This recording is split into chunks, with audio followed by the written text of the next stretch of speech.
Happy 38th anniversary to Return of the Living Dead Part 2. This is a film that I remember seeing the VHS cover along with the first film's VHS cover at the video store a lot. Now, when I first saw the title Return of the Living Dead, I thought it was a sequel to Night of the Living Dead. But then when I saw it said Return of the Living Dead Part 2, I'm like, wait, what? Why would you call the third film Part 2? And, oh man, I didn't know it was another franchise until I think it was like the mid or late 90s.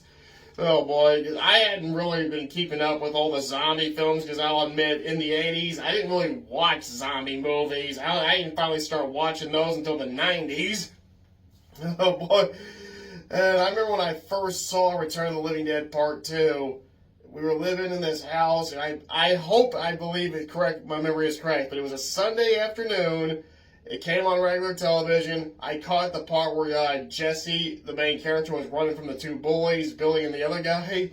I don't even know if the other guy even got a name. I can't remember. And then I did leave, left the room, come back from time to time. My brother dared me whenever we found it was a zombie film that I couldn't watch all this, so I did watch it just to spite him.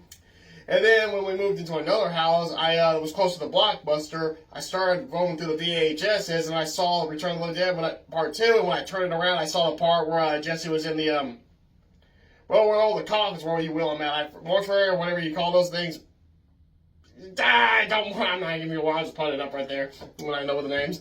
Okay, yeah, I realized, okay, that's what I saw.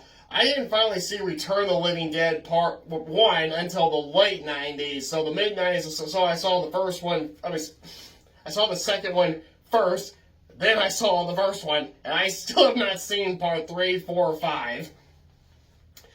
And I didn't rent it, Part 2, until the early 2000s. I found out that a Blockbuster still had the VHS, so I went down there and rented it. And then I ended up getting on DVD in the mid or late 2000s. Of course, I found out the DVD track changed. The music was different because I was noticing that Monster Mash was not playing during the end credits, but Flesh to Flesh was, which to me is a much better song, and I like it playing in the end credits better. Excuse me. I just had dinner. Okay, this movie was not well received when it came out. It was labeled by everyone, critics and audiences, inferior to the 85 original. Because I'm saying original because I know there's a new one coming out. I don't know if it's a remake or not, so I'm just going to say original until that happens. But I like this movie, and I like it better than the first. The reason? The memory with it. And I do remember seeing TV spots for this back in '88. I just didn't realize it was it until I saw the TV spots on YouTube. I'm like, that's the movie! Oh my god, I saw the TV spots for this too! And I caught on regular television in the mid-90s, rented on VHS in the early 2000s, bought it on DVD in the mid or late 2000s, and last year I finally bought the Blu-ray.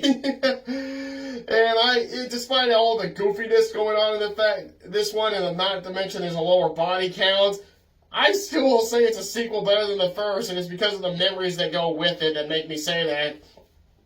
Now, the movie starts off with a theatrical version with that good gleaming light for the name of, was it Lomar? I don't know how to say it, pronounce it. And then we get to the opening credits, and when they show Return of the Living Dead Part 2, I really wish they used the text design that they used for the theatrical trailer. That's much better instead of those blue, not so impressive text. Well, it shows a guy driving off, the army driving with those trioxide barrels. They hit one of them. The thing is not properly secured in the back, and even though the guy's smoking a joint, I don't think that had anything to do with the accident because he hits that pump and they all come spilling out. One gets in a river, goes washing away. Then we cut to Jesse, who is the main character of the film. This one actually has a boy as the main character. He wants to join a gang, and then he doesn't want to join a gang, and I don't know what's going on. It's like they kept changing their mind in the script for this part. The boys take him to that place where all the coffins are, and they're going to lock him inside. He runs off. Then they find the barrel, but when they see the dead guy inside, the tar man, they run off. They grab Jesse, lock him in. And then the two guys from the first film show up, now playing different characters. It was meant to be a joke. And they, one of them brought the girlfriend. She's waiting, and they're gonna go rob graves. They do let Jesse out. He runs home, checks out his sister in a farm lesson kind of way. And if you know about Jab Comics, you know what I'm talking about. And he goes back out there after reading the comic book. Billy, however, and his friend go out there and open it. He get exposed. The gas gets out. It rains. It sinks the gas into the dirt, getting on the bodies. The two guys from the first film get exposed as well, but not the girlfriend. I guess she was the right distance away to avoid being exposed. Well, Jesse goes out there, gets the number, and right whenever he gets the number, it's not until then when he shines the light on the tar man that the tar man finally, for some reason, comes out there. Like, he was standing there waiting all that time for the boy to shine the light on before he would attack him. I don't know, it's in the script. He does the traditional bridge, he walks that way, and on the Blu-ray, man, you can tell he's just wearing a rubber suit. Well, Jesse gets beyond the side of the opening to the storm drain when the tar man comes in, he gives him a little push, and then the tar man is never seen ever again. After that, he just disappears from the movie. Well, the bodies start rising up, and one of them, this old lady, she rises up, she gets the glass out, she now can see her eyes didn't rot, the rest of her body did. One rises up, spits out the leaves, one rises up, gets his hand stomped on, and then his head gets stomped. That was like the signature joke, when every time they would say the tagline, just when you thought it would be safe to be dead. I really do not like that tagline. It's really stupid. Well, the grave robbers and the girlfriend see the zombies. One of the grave robbers, James, played by James Karen, he thinks this is now a punishment for him, and him doing this gets old really fast. Yeah, they try to leave, but they don't use their vehicle. They go steal the cable guy who was supposed to fix the cable at Jesse's house. His sister, actually she doesn't know him, but she does know him. Later on it reveals that she does remember him. And of course you gotta have the male love interest for the older sibling. Well, Jesse gets the number. He writes it down. He calls them. When the guys steal the cable guy's van, they knock out the phone lines. And then we get our first victim, Billy's dad. Jesse did go see him earlier, and we find out he's turning into a zombie because when his mom puts a thermometer in his mouth, it's below normal.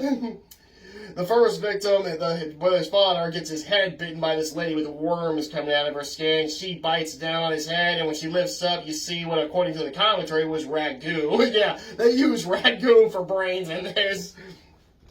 Okay, and then we get the first another comical sequence with the zombie head. The first one the grave robbers took off, and she's like, "Get that damn screwdriver out of my hand!"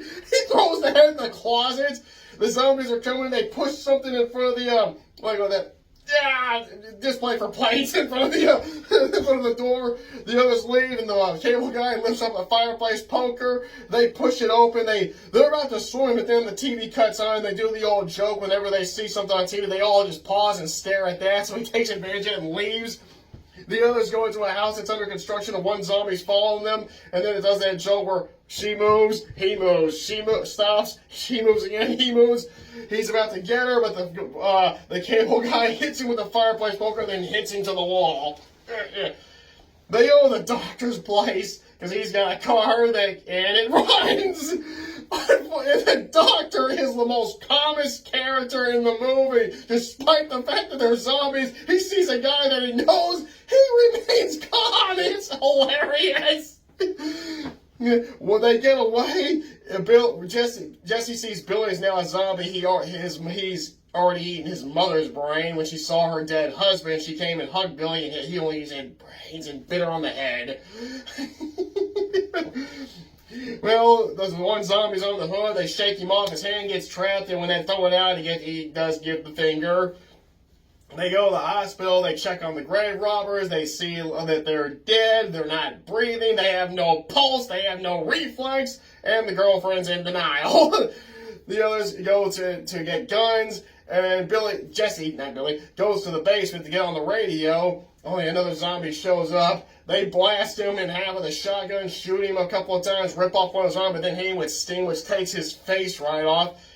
The girlfriend that leaves with her grave robbing boyfriend and his boss, James Cameron, they run into some army guys. James finally transforms completely, eats one of them, and pulls out the ragu brains. The other two shoot him a number of times. He gets back up. She leaves with her boyfriend. He turns.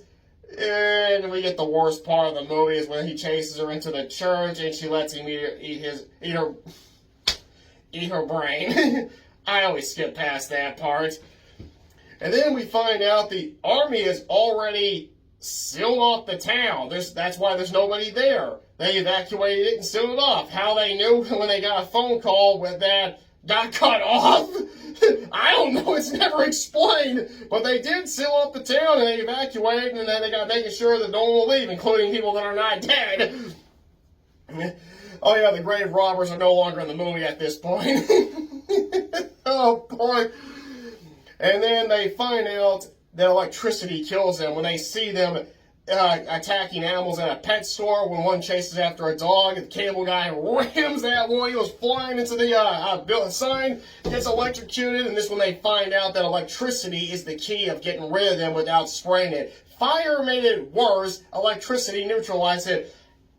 I don't have an idea how you could explain that, but at least we got an explanation of how you kill these things without risking spreading it, which is something I actually really do like, for the record. I'll admit, I did not like how the first movie ended.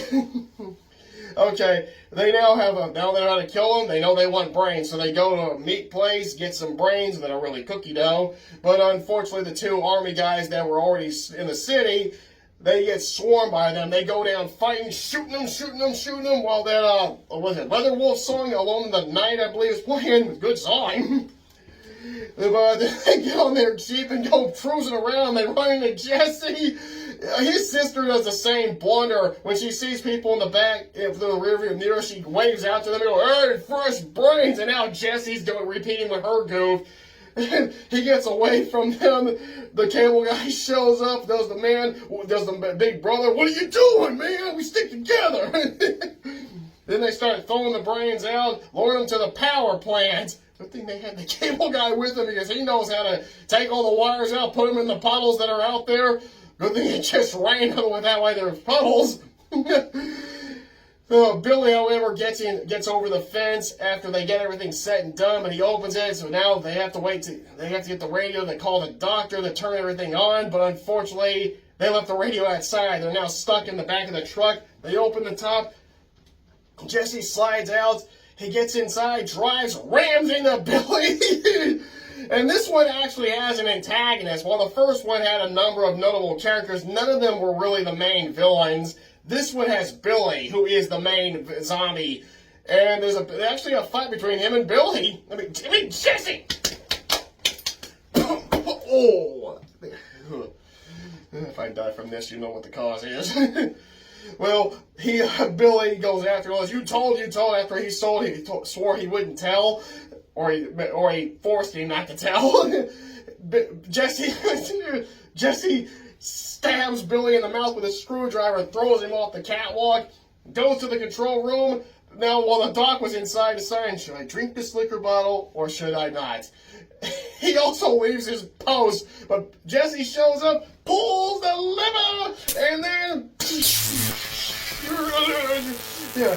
Billy shows back up, he got the screwdriver around, and I think it's called the Transformers, I'm just calling it antenna, comes running down. The dog hits Billy upside the head with a liquor bottle, but it has zero effect. Jesse gives him a good kick, weak kick, but a kick nonetheless that knocks him into the electricity. And now, the differences between the Blu-ray and the DVD is the soundtrack. And this is actually a part where I prefer the DVD music more than the Blu-ray, because the music that plays on the DVD seems to go with this scene. Goes with this scene a lot better. Am I not doing it right? I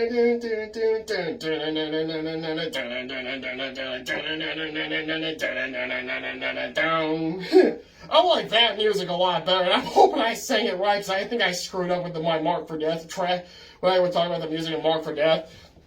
Well, zombies are defeated. They won. They accomplished victory in one night. While George A. Romero's zombie films go by the rule that these slow-moving zombies that can't be killed by a blow to the head conquer the world, and they were not able to fight them off or anything, or do anything, take them all out or all that stuff. This just has fast-moving zombies that can talk and think, and they actually have them use common sense. The army evacuated the town, they sealed it off, and the citizens, as soon as they learned their weakness, they learned how to lure them into a trap, and they got rid of every single one of them in one night. Name another zombie movie that actually has characters using common sense outside this one. That's one of the reasons why, another reason why I love this movie so much, and why I like it better than the first, because the characters in this use common sense, and they take care and handle the situation in one night, instead of going by the rule, there's nothing we can do, they conquer the world. And yeah, I did not like how the first film ended. It just, they blow up the city, and destroy the town, and only to make everything worse. Now, the sequel never brings that up. This is why a lot of people think that Return of the Living Dead franchise is more of an anthology. Each one is a standalone story that just features the trioxide and the brain-eating zombies. That probably is the best explanation, because once again, they never bring up the first film at all in this movie. So but if it is a sequel to it, the only thing we can do is assume that they discovered that electricity got rid of all the zombies that rose from the grave after that nuclear bomb that made more. Excuse me. Well, I'm going to call this a sequel better than the first until the day I die. Every time the trailer comes on Facebook for its anniversary, I always say that. People always laugh and mock me, but I don't care. I love this film. And like I said, the first film is good, but it just can't beat that Sunday afternoon memory with the second film. Or at least I'm hoping it was a Sunday, because it might find out that it came on, like Scott, in 1994 or 95, I can't remember which year it was I saw that. It was one of those 2 years, I know that. We never aired it on a Sunday. Thanks! Thank you so much for letting me know that. Okay. Well, anyway, whatever day it aired, it still was a good afternoon memory. Well, happy 30th anniversary to all of you who made Return of the Living Dead Part 2. And one of these days, I will finish this franchise. And when it comes to the newer one, I'm honestly not really looking forward to that, especially considering how many of these legacy sequels have been major disappointments. Who knows? It could surprise me.